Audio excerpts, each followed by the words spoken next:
എല്ലാവർക്കും നമസ്കാരം. കേരളത്തിൽ ഭരണമാറ്റം വരുന്നു. UDF അധികാരത്തിലേക്ക് ചുവടുവെക്കുന്നു. എന്നാൽ സർക്കാർ രൂപീകൃതമാവുന്നതിന് മുൻപേ UDFനെ പ്രതിരോധത്തിലാക്കുന്ന ഞെട്ടിപ്പിക്കുന്ന ചില കാഴ്ചകളാണ് ഇപ്പോൾ പുറത്തുവരുന്നത്. മുഖ്യമന്ത്രിയെ തീരുമാനിക്കുന്നതിൽ മുസ്ലിം ലീഗിനുള്ള സ്വാധീനം നമുക്കറിയാം. സാദിഖ് അലി ശിഹാബ് തങ്ങളും കുഞ്ഞാലിക്കുട്ടിയും എടുത്ത നിലപാടുകൾ VD സതീശൻ്റെ മുഖ്യമന്ത്രി പദത്തിലേക്കുള്ള വഴി എളുപ്പമാക്കി എന്ന ചർച്ചകൾ സജീവമായി തന്നെ നിൽക്കുകയാണ്. എന്നാൽ അധികാരം കയ്യിൽ കിട്ടുന്നതിന് മുൻപേ അമിതാവേശം മൂത്ത് ലീഗ് അണികൾ നടത്തുന്ന പ്രകടനങ്ങൾ ഇപ്പോൾ കേരള രാഷ്ട്രീയത്തിൽ വലിയ പുകിലുകൾ ഉണ്ടാക്കിയിരിക്കുകയാണ്.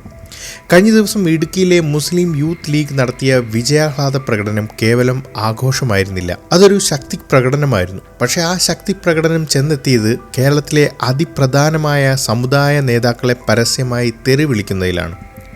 ലീഗ് ഭരിക്കും കേരള മണ്ണ്, ലീഗ് പറയും നിയമങ്ങൾ, ഇതായിരുന്നു അണികളുടെ മുദ്രാവാക്യം.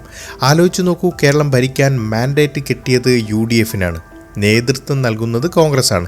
ഇവിടെ ലീഗ് പറയുന്നതാണ് നിയമം എന്ന് വിളിച്ചു പറയുന്നത് ജനാധിപത്യത്തോടുള്ള വെല്ലുവിളിയല്ലേ? NSS general secretary G Sukumaran നായർക്കെതിരെ ജാതീയമായ അധിക്ഷേപവും SNDP യോഗം ജനറൽ സെക്രട്ടറി വെള്ളാപ്പള്ളി നടേശനെ തെമ്മാടി എന്ന് വിളിച്ചുകൊണ്ടു നടത്തുന്ന മുദ്രാവാക്യങ്ങൾ ആ പ്രകടനത്തിൽ മുഴങ്ങിക്കേട്ടു. രാഷ്ട്രീയ വിയോജിപ്പുകളാകാം, വിമർശനവുമാകാം, പക്ഷേ തെരുവിലിറങ്ങി സമുദായ നേതാക്കളെ ജാതി പറഞ്ഞ് ആക്ഷേപിക്കുന്നത് മുസ്ലിം ലീഗ് ഉയർത്തിപ്പിടിക്കുന്ന മതേതര മുഖത്തിന് ചേർന്നതല്ല. സംഭവം വിവാദമായതോടെ മുസ്ലിം ലീഗ് നേതൃത്വം ഉണർന്നു പ്രവർത്തിച്ചു. ഇടുക്കി ജില്ലാ കമ്മിറ്റിയെ ഒന്നാകെ സസ്പെൻഡ് ചെയ്തുകൊണ്ട് സംസ്ഥാന കമ്മിറ്റി ഉത്തരവ് ഇറക്കി. പാർട്ടിയുടെ അന്തസ്സിനും അച്ചടക്കത്തിനും നിരക്കാത്ത രീതിയിലുള്ള പ്രകടനം എന്നാണ് പാർട്ടി ഇതിനെ വിശേഷിപ്പിച്ചത്. ശരിയാണ്, ഈയിടെ ശ്രീ ലിജു പറഞ്ഞതുപോലെ ഒരു പൊടിക്കൊന്നടങ്ങാൻ അണികളോട് പറയാൻ ലീഗ് നിർബന്ധിതരായിരിക്കുകയാണ്. ഇവിടെ ഒരു അപകടമുണ്ട്. BJP അടക്കമുള്ള രാഷ്ട്രീയ എതിരാളികൾ പണ്ടേ ഉയർത്തുന്ന ഒരു ആരോപണമുണ്ട്. UDF വന്നാൽ ലീഗ് ആയിരിക്കും ഭരണം നിയന്ത്രിക്കുക എന്നത്.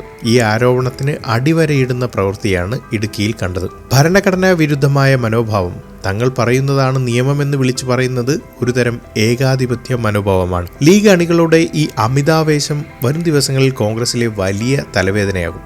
ഭരണം തുടങ്ങുന്നതിന് മുൻപ് തന്നെ ഇത്തരത്തിലുള്ള വർഗീയ സമുദായ വിദ്വേഷങ്ങൾ പടരുന്നത് സർക്കാരിൻ്റെ പ്രതിച്ഛായയെ ബാധിക്കും. പാണക്കാട് തങ്ങളെ മറ്റുള്ളവർ ബഹുമാനിക്കണമെന്ന് ആഗ്രഹിക്കുന്നവർ ഇതര സമുദായ നേതാക്കളെയും ബഹുമാനിക്കാൻ പഠിക്കണം. ആ വിവേകം അണികൾക്ക് ഇല്ലാതെ പോകുന്നത് അപകടകരമാണ്. മുസ്ലിം ലീഗ് നേതൃത്വം എടുത്ത അച്ചടക്ക നടപടി സ്വാഗതാർഹമാണ്.